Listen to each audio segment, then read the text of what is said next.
नमस्कार दोस्तों, स्वागत है आप सभी का एक नए वीडियो में। आज के इस वीडियो में हम बात करेंगे चाणक्य के बारे में। चाणक्य के बारे में आपने बहुत सारी कहानियां सुनी होंगी। आपने ये तो सुना होगा चाणक्य बहुत तेज दिमाग के आदमी थे, बहुत प्रखर बुद्धि के इंसान थे, लेकिन चाणक्य के अंदर और भी बहुत सारी खूबी थी। आज इस वीडियो के माध्यम से हम बात करेंगे चाणक्य के जन्म से लेकर चाणक्य के मौत तक की कहानी। चाणक्य ने इस भारत देश को क्या क्या दिया, चाणक्य की वजह से क्या क्या हुआ, किस तरह से किस वंश का खात्मा हुआ, किस वंश का उदय हुआ, और भी बहुत कुछ पूरी की पूरी जानकारी इस वीडियो में हम शेयर करेंगे। लेकिन उससे पहले मैं आपको बता दूं, आप देख रहे हैं मिस्टर ETC, मैं हूं विकास। ये वीडियो आपको पसंद आएगा तो लाइक कर दीजिएगा, चैनल को सब्सक्राइब कर लीजिएगा, बेल आइकन को ऑल कर दीजिएगा, जिससे मेरे आने वाले वीडियोस का नोटिफिकेशन आपको सही समय पे मिले। तो वीडियो में लगाते हैं एक छोटा सा इंट्रो, मिलते हैं इंट्रो के बाद।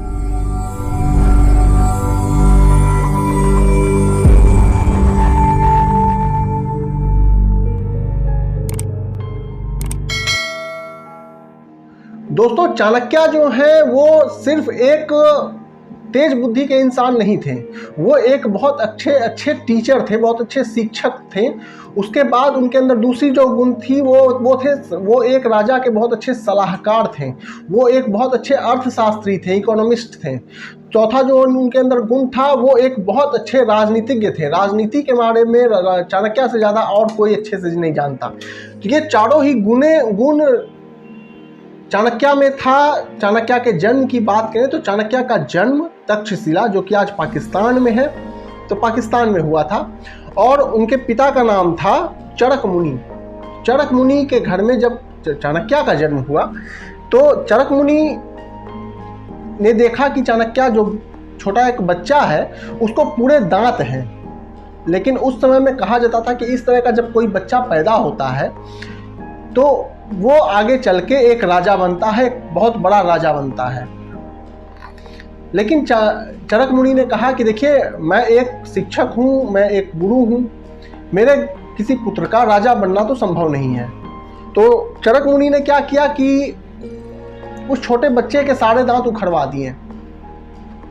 इस तरह से चरक मुनि के हाथों से अत्याचार से शुरुआत होती है बालक चाणक्य की जिंदगी।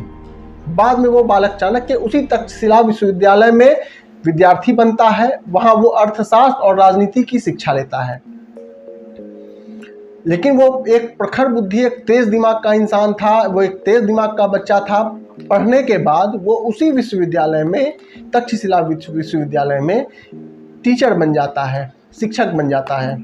अब उसने जो पढ़ाना स्टार्ट किया, उसके पढ़ाने का जो तरीका था उस विद्यार्थी के, उस चाणक्य के, जिसकी वजह से सारे विद्यार्थी उसको बहुत ज़्यादा पसंद किया करते थे, क्योंकि गुरु चाणक्य के पढ़ाने का तरीका ही बहुत अच्छा था। वो ज़्यादा चीज़ों को प्रैक्टिकल करके दिखाया करते थे कि किस तरह से, अगर हमने थ्योरी में बता दिया है तो उस चीज़ को प्रैक्टिकल करके देखेंगे कि ये ऐसा होता भी है या नहीं, 2+2 4 होता है या नहीं, प्रैक्टिकल करके देखेंगे। तो चाणक्य ज़्यादातर अपनी चीज़ों को प्रैक्टिकल में पढ़ाया करते थे, तो जिसकी वजह से विद्यार्थियों को वो चीज़ दिमाग में ज़्यादा जाता था और विद्यार्थी उनका सम्मान भी ज़्यादा किया करते थे।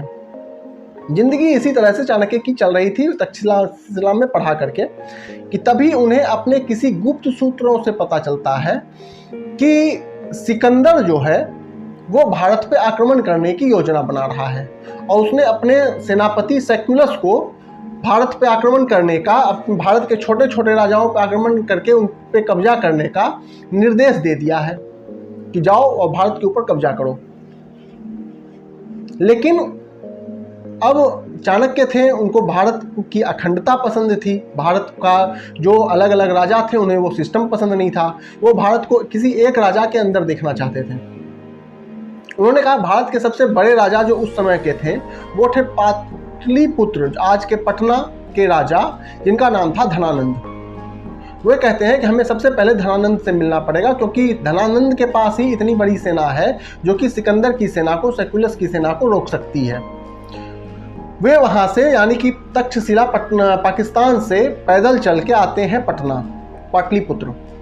पाटलिपुत्र में वो जैसे ही पाटलिपुत्र घुसते हैं, उन्हें पता चल जाता है कि धनानंद जो है वो एक प्रजा का शोषण करने वाला राजा है। वो क्या करता है कि युद्ध की तैयारी के नाम पे अपनी प्रजा के ऊपर बहुत सारा कर लगा देता है, बहुत सारा टैक्स लगा देता है, और टैक्स से जो भी पैसा आता है उसको अपनी अय्यासी पे वो खर्च करता है। वो जाके धनानंद से मिलते हैं और सीधे शब्दों में बात करने की आदत थी चाणक्य की। तो वो कहते हैं कि देखिए आपकी प्रजा बहुत ज़्यादा दुखी है। दूसरा खबर जो मेरे पास है वो खबर ये है कि सिकंदर जो है वो भारत पे आक्रमण कर रहा है, करने वाला है, और छोटे छोटे राज्यों के ऊपर वो कब्जा करने वाला है। बाद में वो आपके ऊपर भी हमला करेगा और पूरे भारत के ऊपर कब्जा कर लेगा। उनकी बात को, क्योंकि वो तक्षशिला से आए थे, तो उनकी बात को मजाक में धनानंद भी नहीं लेता। वो क्या करता है कि सिकंदर की बात को तो हवा में उड़ा देता है कि जब आएगा तब देखा जाएगा, लेकिन प्रजा की बात को वो एक कमेटी बनाता है और कहता है कि इस कमेटी को का काम है कि प्रजा के ऊपर क्या क्या जुल्म हो रहे हैं उसको ठीक करना, उसका जानकारी हम तक पहुंचाना, और इस प्रजा की इस कमेटी को आप लीड करिए। अब चाणक्य को उस कमेटी का लीडर बना दिया जाता है। तो फिर रोज का मिलना जुलना चाणक्य का धनानंद से हो गया। धनानंद को चाणक्य का चेहरा, जो कि चाणक्य बहुत ज़्यादा खूबसूरत इंसान नहीं थे, थोड़े आप बदसूरत कह सकते हैं, तो बदसूरत किस्म का उनका चेहरा पसंद नहीं था। दूसरा जो चाणक्य का बात करने का तरीका था वो चापलूसी नहीं किया करते थे। उनको जो कहना रहता था वो खड़े शब्द में, सीधे शब्द में बात किया करते थे। ये दोनों ही चीज़ें धनानंद को पसंद नहीं थी। दूसरी बात कि वो आते थे चाणक्य और सीधा कहते थे कि आपकी प्रजा को ये दिक्कत है, आपने बहुत सारा टैक्स लगा रखा है, आप उसे हटा दीजिए। तो धनानंद को कहीं ना कहीं चाणक्य बिल्कुल पसंद नहीं थे। एक दिन दोनों के बीच में कहासुनी होती है और धनानंद पूरी बेइज्जती करके चाणक्य को कहते हैं भाग जाओ यहाँ से मेरे राज्य से तुम, नहीं तो तुमको हम गला कटवा देंगे। चाणक्य को उसकी ये बात दिल पे लग जाती है। चाणक्य वहीं पे अपनी जटाओं को खोलते हैं और कसम खाते हैं कि देखो, जब तक मैं तुम्हारे इस वंश का नाश ना कर दूं, जब तक मैं तुम्हें गद्दी से उठा के फेंक ना दूं, तो उस वंश का नाम था, जिसके राजा थे धनानंद, उस वंश का नाम था नंद वंश। तो जब तक मैं तुम्हारे इस नंद वंश का नाश ना कर दूं और दूसरे किसी कुशल राजा को, किसी काबिल राजा को तुम्हारी गद्दी पे ना बैठा दूं, मैं अपनी इस जटा को नहीं बांधूंगा।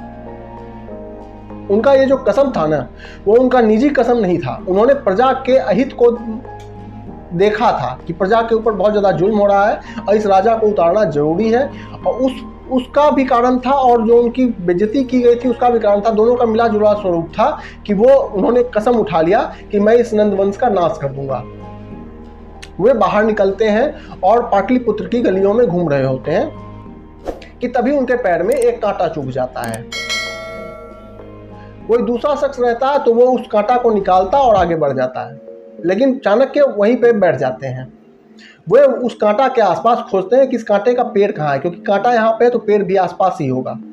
उन्हें वो पेड़ मिल जाता है। वे क्या करते हैं, जाके उस पेड़ के बगल में बैठ जाते हैं और धीरे धीरे करके उस पूरे पेड़ को उखाड़ देते हैं और उखाड़ के किसी सुरक्षित जगह पे फेंक देते हैं। उनको ये काम करते हुए एक छोटा बालक जो है वो देख रहा था, जिस बालक का नाम था चंद्रगुप्त। चंद्रगुप्त आता है इनके पास, इनको प्रणाम करता है, इनसे कहता है कि आप तो किसी आचार्य की तरह, किसी टीचर की तरह दिख रहे हैं। तो ये कहते हैं हाँ मैं तक्षशिला का टीचर हूँ, ऐसी ऐसी कहानी है। ये कहते हैं देखिए कि मेरे पिताजी का मर्डर करके, मेरे पिताजी को मारकर राजा धनानंद ने ये इस कुर्सी को हथिया लिया है।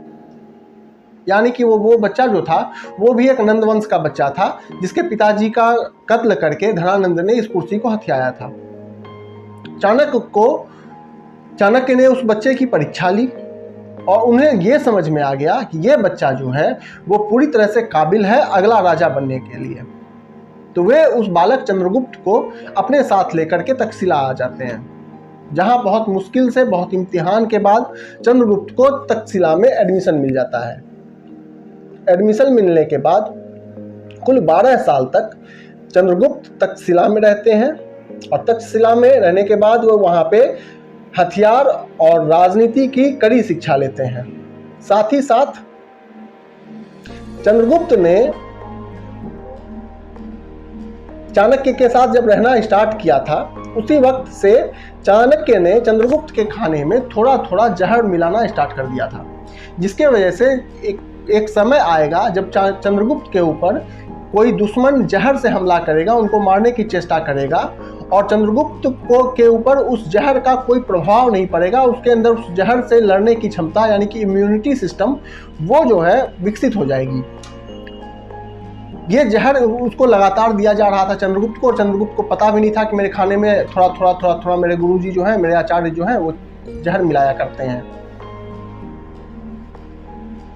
कुछ समय के बाद ही 12 साल रहने के बाद तक्षशिला में चंद्रगुप्त और चाणक्य दोनों ही एक तेज दिमाग के इंसान थे। उन दोनों ने मिलकर एक बहुत बड़ी सेना उसी तक्षशिला में बना ली और इस 12 साल के पीरियड में भारत के कुछ हिस्सों पे, कुछ छोटे छोटे राज्यों पे सेक्युलस का कब्जा हो गया था, यानी कि सिकंदर का कब्जा हो गया था। वहां से ये अपनी सेना लेके चलते हैं, जिसका सेनापति चंद्रगुप्त था, चाणक्य उसके सलाहकार थे। वो सीधा चले जाते हैं सेक्युलस के पास। सेक्युलस से लड़ाई होती है और सेक्युलस को हरा दिया जाता है। बाद में सेक्युलस अपनी जान बचाने के लिए अपनी बेटी की शादी चंद्रगुप्त से करवा देता है। सिकंदर वहां से हार करके भाग जाता है भारत छोड़ के। उसके बाद कुछ दिन के बाद उस सेना को लेकर ये पाटलिपुत्र पहुंच जाते हैं, यानी कि राजा धनानंद के पास। दोनों के बीच में 3 बार लड़ाइयां होती हैं और 3 बार लड़ाई के बाद राजा धनानंद हार जाता है। राजा धनानंद की वहीं पे मौत हो जाती है लड़ते हुए, और उस कुर्सी पे चंद्रगुप्त को बैठा दिया जाता है। उनका राज्याभिषेक कर दिया जाता है। राजा का राज्याभिषेक वो खुद चाणक्य अपने हाथों से करते हैं और उनकी कसम वहां पे पूरी हो जाती है। वहां पे एक नए वंश का उदय होता है जिसका नाम रखा जाता है मौर्य वंश। चंद्रगुप्त मौर्य, उस राजा का पूरा नाम बाद में नामकरण किया जाता है। बहुत अच्छे से इनका जो राजशाही था, पूरे भारत मौर्य वंश का जो पताका था वो उस समय में अफगानिस्तान से लेकर के पूरे के पूरे इंडोनेशिया तक फैलता था। मतलब कि पूरा भारत अखंड भारत था उस समय में, और वो अखंड भारत बनाया ही चंद्रगुप्त और चाणक्य ने था।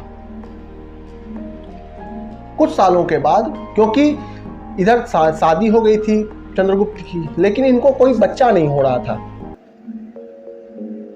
इनकी वाइफ कुछ समय के बाद प्रेग्नेंट होती हैं और इनके पेट में एक लड़का रहता है। ये बात चाणक्य को पता रहती है कि इसके पेट में एक लड़का है जो इस राज्य का उत्तराधिकारी है।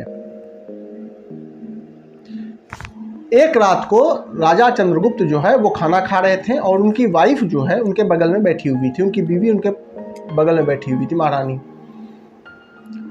प्रेमवश अपने खाने का कुछ टुकड़ा जो है वो अपनी बीवी को खिला देते हैं, लेकिन क्योंकि इनके खाने में चाणक्य के द्वारा रोजाना विष दिया जाता था, उस विष का चंद्रगुप्त पर तो कोई प्रभाव नहीं पड़ता था, लेकिन उस विष को खाते के साथ उस महारानी की मौत हो जाती है।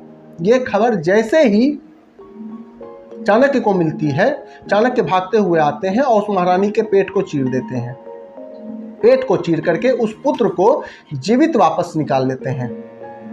बच्चे की जान को बचा लिया गया था।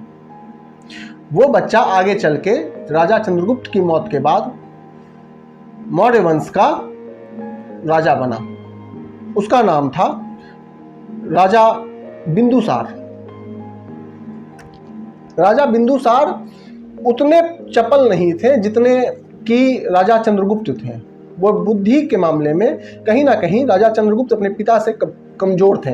वे अपने मंत्रियों की बातों में अक्सर ही आ जाया करते थे, और इनके मंत्रियों में कुछ लोग ऐसे भी थे जो चाणक्य से नफरत किया करते थे।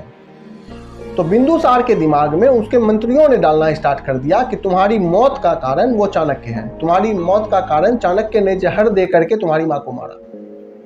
ये बात बिंदुसार बचपन से सुन रहा था, और ये बात का क्रोध उसे आ गया चाणक्य के ऊपर। वो अपने मंत्री को आदेश दे देता है कि जाओ चाणक्य को मरवा दो। मंत्री ने साजिश करके धोखे से चाणक्य को मौत के घाट उतार दिया। यहां पे कहानी खत्म हो गई चंद्रगुप्त की, लेकिन मौर्य वंश यहां खत्म नहीं हुआ। मौर्य वंश में ही बिंदुसार के बेटे होते हैं अशोक, जो महान अशोक मौर्य वंश के सबसे प्रतापी राजा कहे जाते हैं। जिनके नाम पे अशोक चक्र, परमवीर चक्र दिया जाता है, जिनके नाम का जो चक्का है अशोक चक्र वो हमारे झंडे में रहता है, जिनका जो राजशाही चिन्ह था 4 शेरों वाला वो हमारा आज राष्ट्र का चिन्ह है। तो दोस्तों इस तरह का एक वंश था जो कि पाटलिपुत्र पटना में था, मौर्य वंश जिसका नाम था। इसके बारे में अगर आप और जानना चाहते हैं तो आप और रिसर्च कर सकते हैं। इसी तरह की वीडियो इस चैनल पे रोजाना आती रहती है, नई नई जानकारी से भरी वीडियो आती रहती है। यह वीडियो आपको पसंद आया होगा तो लाइक कर दीजिएगा, चैनल को सब्सक्राइब कर लीजिएगा, बेल आइकन को ऑल कर दीजिएगा जिससे मेरे आने वाले वीडियोज़ का नोटिफिकेशन आपको सही समय पर मिले। स्क्रीन पर आने वाले इन दोनों वीडियोज़ में से आप किसी भी वीडियो पर क्लिक करके मेरे अगले वीडियो पर जाकर उसका आनंद ले सकते हैं। मैं मिलता हूँ आपसे किसी और वीडियो में, तब तक के लिए जय हिंद।